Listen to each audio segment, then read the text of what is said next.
6 કહ્યું છે આકૃતિમાં દર્શાવ્યા મુજબ ચુંબકીય ક્ષેત્ર રેખાઓની અમુક આકૃતિ ખોટી છે. શું ખોટું છે એ દર્શાવો અને સાચી વિદ્યુત ક્ષેત્ર રેખાઓ પણ દર્શાવો. હવે અહીંયા આપણને પહેલી આકૃતિ આપી છે તો આની અંદર પ્રવાહધારી તાર છે અને તારમાં આ રીતે ચુંબકીય ક્ષેત્ર રેખાઓ હોય કે ના હોય એ પ્રમાણે આપણે દર્શાવવાનું છે. તો આપણને પહેલાં તો ખ્યાલ આવે કે ધારો કે વિદ્યુત પ્રવાહધારી તાર હોય, વિદ્યુત પ્રવાહધારી તાર હોય તો આ ક્ષેત્ર રેખાઓ આપણે આગળ પહેલા ચેપ્ટરમાં ભણ્યા હતા વિદ્યુત ક્ષેત્રની છે. ચુંબકીય ક્ષેત્રની ક્ષેત્ર રેખાઓ વર્તુળાકાર આ પ્રમાણેની જોવા મળશે. એની તારની આસપાસ આમ ગોળ ફરતી હોય એ રીતની હોય. આ થશે કોઈ પ્રવાહધારિત મતલબ કે અથવા સ્થિર વિદ્યુત ભાર એની ઉપર પથરાયેલો હોય લેમડા જેટલી રેખીય ઘનતાવાળો અને એના કારણે જે વિદ્યુત ક્ષેત્ર ક્રિએટ થશે એ વિદ્યુત ક્ષેત્ર રેખાઓ દર્શાવે છે.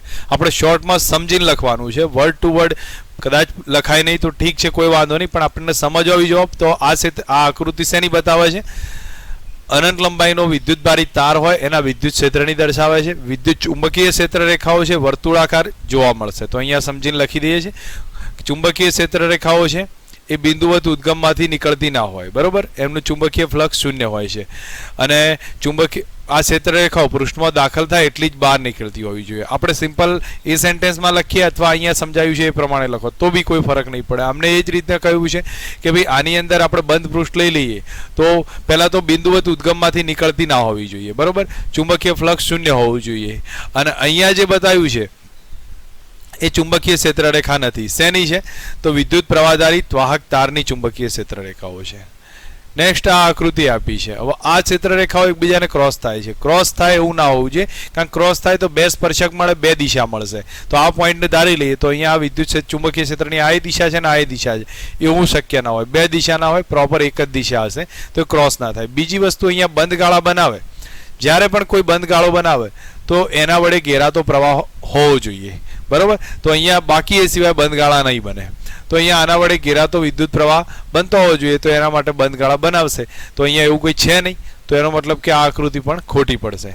તો અહીંયા સમજીએ, ચુંબકીય ક્ષેત્ર રેખાઓ એકબીજાને ક્રોસ નહીં થાય, કારણ કે ક્રોસ થાય તો બે દિશા મળશે જે મેં તમને કહ્યું છે આગળ, અને એ ભૂલ થશે. સ્થિત ચુંબકીય ક્ષેત્ર રેખાઓ મુક્ત અવકાશની આસપાસ ક્યારે બંધ ગાળા નહીં બનાવે. મુક્ત અવકાશમાં બંધ ગાળા નહીં, બંધ ગાળો બનાવે તો એમાંથી વિદ્યુત પ્રવાહ પસાર થતો હોવો જોઈએ, બરોબર. તો અહીંયા કોઈ વિદ્યુત પ્રવાહ પસાર થતો નથી. એનો મતલબ કે આ આકૃતિ કેવી થશે? ખોટી થશે, બરોબર. આ ટોરોઇડની આકૃતિ છે. ટોરોઇડમાં સમજવા જઈએ તો આ ટોરોઇડની આકૃતિ છે અને ટોરોઇડ માટે સાચું છે, કારણ કે ટોરોઇડમાં કોઈ નોર્થ ને સાઉથ પોલ બનતા જ નહીં. અનંત લંબાઈનો જોવા મળે છે. અહીંયા તમે કયા છેડાને નોર્થ કહી શકો, કયો સાઉથ કહી શકો, એવું કંઈ નહીં થાય. તો અનંત લંબાઈમાં જોવા મળશે. તો એની ક્ષેત્રરેખાઓ અંદર એકદમ સમસ્થિતિ જોવા મળશે અને સમસ્થિતિ મતલબ કે એકદમ સમાન અંતરે એકબીજાથી રહેલી જોવા મળશે, કારણ કે ચુંબકીય ક્ષેત્ર એકદમ સમાન હશે. તો આ આકૃતિમાં સમજીએ, સાચું છે.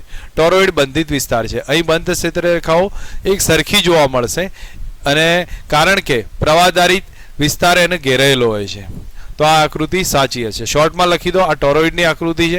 એમાં ચુંબકીય ક્ષેત્ર રેખાઓ એકબીજાને સમાંતર અને સમાન અંતરે રહેલી જોવા મળશે. એમાં કોઈ નોર્થ અને સાઉથ પોલ હોતા નથી.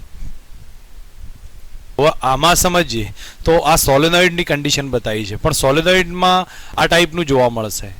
એનું ગૂંચળું ધારો કે આ રીતનું હોય તો એની ક્ષેત્ર રેખાઓ સીધી ના હોય, પણ થોડીક આમથી આમ વળેલી હશે. આ ટાઈપની આમ વળેલી ક્ષેત્ર રેખાઓ જોવા મળશે. તો આમ સીધી નહીં હોય. તો અહીંયા જે છેડાઓ પાસે સીધી રાખી છે એના બદલે થોડી આમ વળેલી જોવા મળતી હશે. તો એ માટે અહીંયા સમજાવવું પડશે.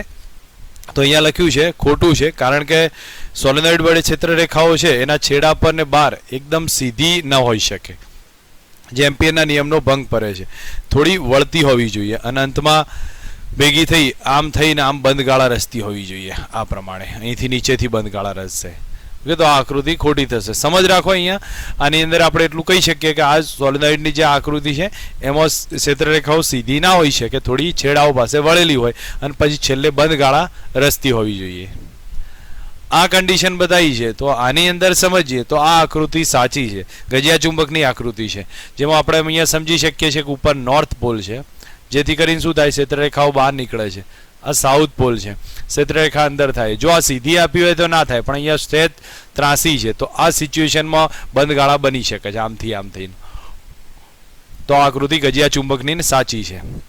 તો અહીંયા બતાવ્યું છે આ ગજિયા ચુંબકની ક્ષેત્રરેખાઓ છે. હવે એ ક્ષેત્રરેખા ઉત્તર ધ્રુવમાંથી નીકળે છે અને દક્ષિણ ધ્રુવમાં સમાઈ જાય છે. તો આના કારણે ચુંબકીય ફ્લક્સ શૂન્ય થઈ શકે છે, કારણ કે આટલા ભાગમાં ધારી લો તો કોઈ પણ જગ્યાએ તો ચુંબકીય ફ્લક્સ કેવું હશે? શૂન્ય હશે.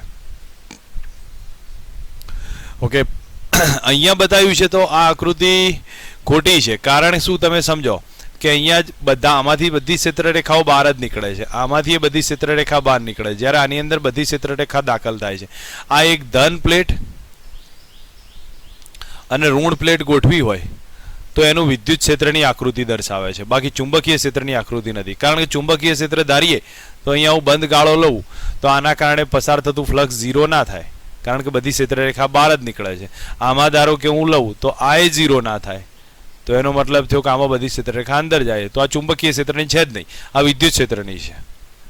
તો આપણે અહીંયા સમજાવવાનું છે આ ચુંબકીય ક્ષેત્ર દર્શાવી શકે નહીં, કારણ કે તકતીમાંથી બધી ક્ષેત્રરેખા બહાર નીકળે છે અને બીજા એના કારણે એનું ફ્લક્સ કેવું થતું નથી? શૂન્ય થતું નથી.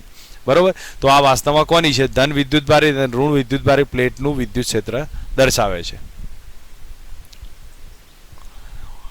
આ આકૃતિ પણ ખોટી છે. અહીંયા સમજીએ કે આ જે રેખાઓ સીધી બતાવી છે ને એ સીધી ના હોય. અહીંયા છેડા પાસે થોડી ગીચ હોવી જોઈએ અને પછી વચ્ચેના ભાગમાં ફ્રી થઈને પાછી આ કન્ડિશનમાં બનતી હોવી જોઈએ. સીધી રેખાઓ દર્શાવી છે એ ખોટી થશે.